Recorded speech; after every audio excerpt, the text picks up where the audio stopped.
ஆடி மாதம் 1ஆம் தேதி என்ன பண்ணுவாங்க, தேங்காய் சுடும் பண்டிகைன்னு சொல்லிட்டு அன்றைக்கி முதல் நாள் கும்பிடுவாங்க. அதாவது வந்து சேலம் கரூர் மாவட்டத்தில் அதை பண்ணுவாங்க. இதுக்கும் மகாபாரத கதைக்கும் ரொம்ப சம்பந்தம் இருக்குது. மகாபாரத போர் வந்து ஆடி 1ஆம் தேதி ஆரம்பித்து ஆடி 18 வரை நடைபெறும். அப்பொழுது என்ன பண்ணுவாங்க, மக்கள் பாண்டவர்கள் வெற்றி பெற வேண்டும் என்று இந்த தேங்காயில் வழிபாடு செய்தார்கள்.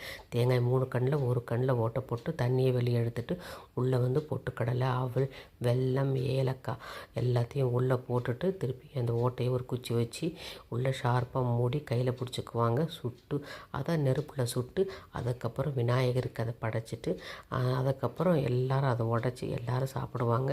இப்படி வந்தது தான் இந்த தொன்று தொட்டு வந்தது தான் இந்த தேங்காய் சுடும் பண்டிகை. இதை ஆடி 1ஆம் தேதி இந்த பண்டிகையை கும்பிடுவாங்க. இது விநாயகர் கோயிலில் வச்சு தான் கும்பிடுவாங்க. அதுக்கப்புறம் வீட்டுக்கு வந்து எல்லாருக்கும் இந்த பிரசாதத்தை வழங்குவாங்க. அருமையான ஒன்று தேங்காய்